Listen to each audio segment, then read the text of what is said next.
bersama Sisiga. Terima kasih buat teman-teman yang telah dukung konten kita, yang telah subscribe, like, dan komen. Pastikan kamu tidak pernah ketinggalan dengan konten-konten kita ya. Buat yang baru pertama kali, jangan lupa juga langsung di subscribe, tonton sampai habis, dan komen di bawah. ya benar-benar. Like juga. Oke, bantu share ya teman-teman.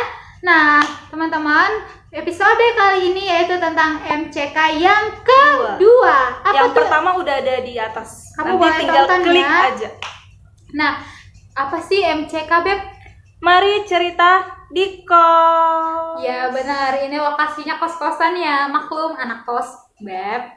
Nah, berhubung karena tentang kos-kosan, jadi kita juga mau menjelaskan bagaimana cara mendapat kos-kosan di daerah Jabodetabek, atau nggak harus Jabodetabek sih, daerah mana aja juga boleh.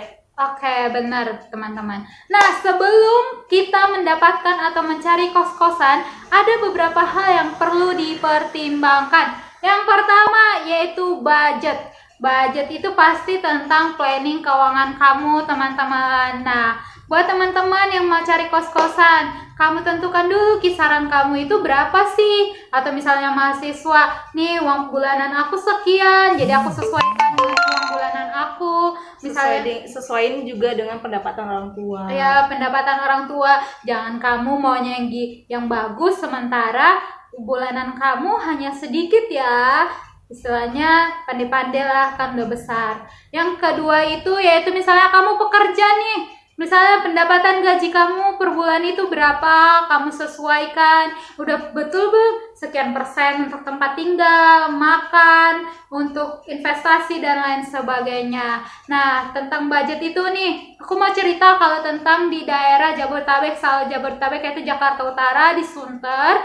Kalau yang biasa-biasa aja, memang nggak pakai AC, maksudnya kamar biasa, tapi udah ada isinya itu sekitar 800.000, 900.000 masih ada. Isinya aja apa aja misalnya? Nah, kayak aku nih di daerah Sunter, kebetulan isinya itu dia hanya kamar, tapi ada fasilitas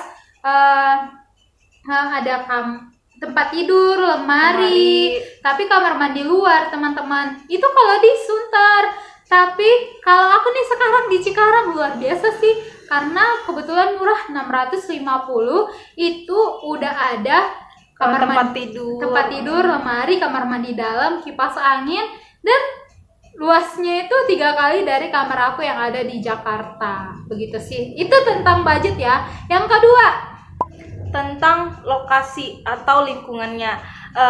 Gimana ya, kalau kita cari lingkungan yang sepi, otomatis itu sesuai kepribadian kita sih, kita nyamannya di mana. Ada yang suka di yang tempat sepi, tidak terlalu ramai, ada juga yang tempat yang ramai agar dia juga tidak terlalu merasa kesepian. Macam hubungan aja ya, kesepian. Jadi kalau misalnya kayak di lingkungan ini, tempat si sister satu ini lokasinya, lingkungannya lumayan ramai ya kan sis. Jadi aku gak mau kesepian. Jadi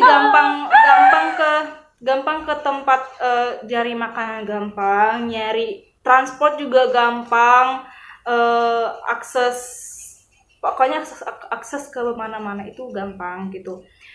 Beda dengan di tempat yang sepi, misalnya di dalam komplek atau di tempat-tempat yang dia memang lingkungannya itu dibatasi oleh keamanan gitu, kayak di tempat aku itu seperti komplek gitu. Jadi nggak sembarangan bisa orang masuk. Jadi kita juga kalau mau ke jalan atau ngambil transport itu agak harus jalan sedikit ke depan atau agak jalan sedikit jauh gitu. Terus kalau mau cari makan juga jalan sedikit jauh gitu.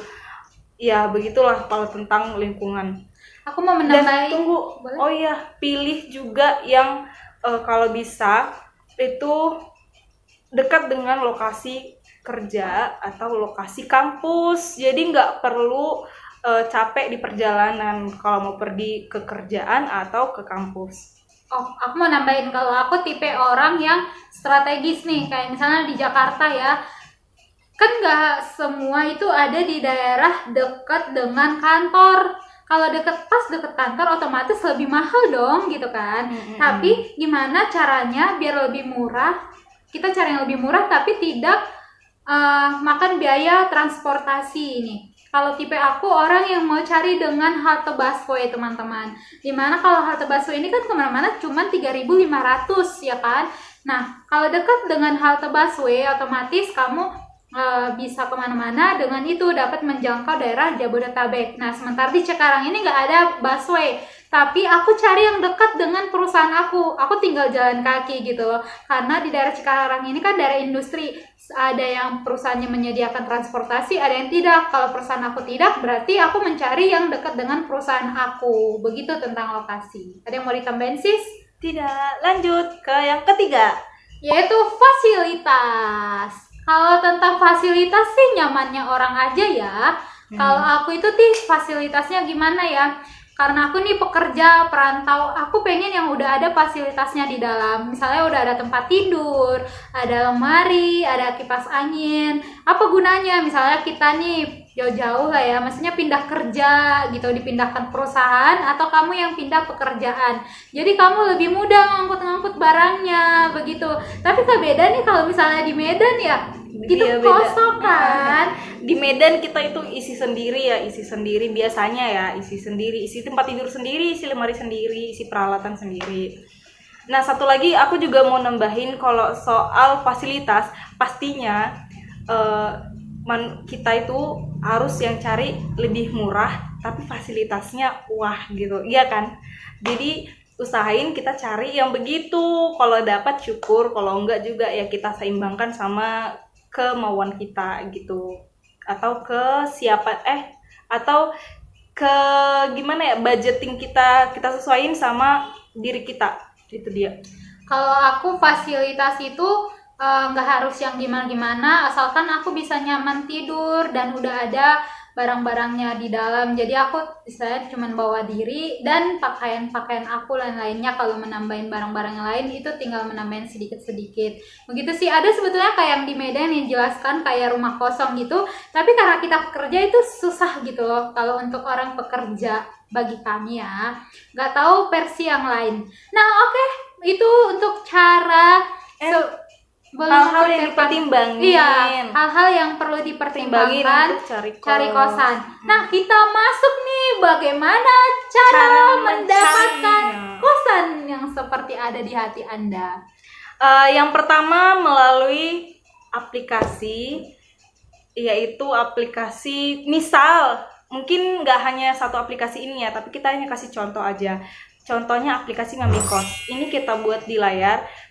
Teman-teman ikutin aja cara untuk menginstalnya. Nanti di Play Store ada kok gitu. Tapi nggak semua daerah itu sebenarnya terjangkau di aplikasi ini, Mamikos ini. Dan nggak semua kos-kosan terdaftar di aplikasi Mamikos ini. Tapi nggak harus di Play Store sih, di web aja cari Mamikos gitu, dia bisa muncul. Iya, jadi teman-teman kalau udah terinstall, kita bisa langsung masuk melalui akun Google. Jadi dari situ nanti kita bisa cari mana yang sesuai dengan kos-kosan di daerah kita tersebut. Di situ udah ada foto, udah ada kontak dari pemilik kos, dan udah ada harganya, dan udah ada keterangan kos-kosannya apa aja yang tersedia, fasilitas apa aja yang tersedia. Nah, kekurangannya Mamikos ini, kekurangan aplikasi ini yaitu tadi yang saya bilang, gak semua kos-kosan terdaftar di aplikasi tersebut. Jadi mau nggak mau, kalau yang tidak terdaftar atau daerahnya yang tidak terjangkau di aplikasi tersebut, kita harus mencari secara manual. Caranya gimana, Beb? Cara manual, ayo mau tahu ya? Iya, dari teman kerja, dari teman, dari keluarga. Iya benar, dari teman kerja. Karena aku Mamikos, mungkin dia by Mamikos. Kalau aku itu langsung tanya teman kerja. Jadi aku tanya teman kerja, kamu kos di mana nih? Ada nggak dekat teman kamu, dekat lingkungan kamu? Nah, terus aku langsung observasi ya.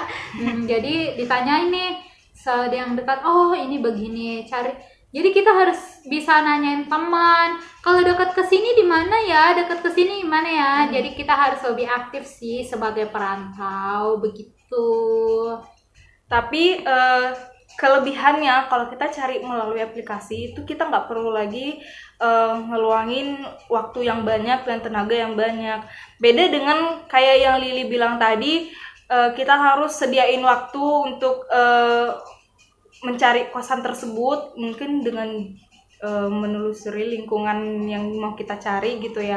Terus sediain biaya juga.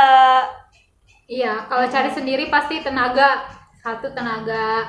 Yang kedua pasti kamu ya beli minum lah gitu kan, karena udah capek kayak gitu kan, pasti kamu ngelilingin nih. Karena kalau kosan di Jakarta itu bukan langsung yang kayak misalnya nih perumahan ya di komplek DKI, misalnya aku daerah Sunter Jakarta Utara, itu di komplek itu nggak ada yang dibikin terima kos, jadi kesannya itu rumah bertingkat gitu. Jadi tuh sebetulnya kos-kosan, tapi kita nggak tahu kalau kita nggak nanya, karena mereka pada umumnya memakai aplikasi Mami Kos. Dan kata teman aku bukan hanya di Mami Kos, Beb. Ada Infokos juga, aplikasi Iya. Infokos ada juga di Play Store. Tapi yang paling booming itu Mami yaitu Kos. Mami Kos. Nah, tapi aku karena tipe orang yang pengen cari, aduh pengen capek ya, orangnya pengen capek. Nggak, karena lebih puas aja sih pengen lihat kayak gimana. Di sini gimana, di sini gimana gitu loh. Langsung pengen melihat perbandingannya, pengen melihat nyata. Begitu. Aduh, ya mungkin beda-beda kali orang ya. Memang benar sih Mami Kos lebih detail juga. Ada yang mau ditambahin? No, itu aja kayaknya tips Dari dan kita. cara untuk mencari kos dari kita versi sisi Gas, semoga bermanfaat. Buat info-info selanjutnya kamu boleh nanya, kalau misalnya kalau merantau gimana ya, kita bisa balas di komentar ya teman-teman. Oke, terima kasih. Jangan lupa like and comment, share juga ya. See you.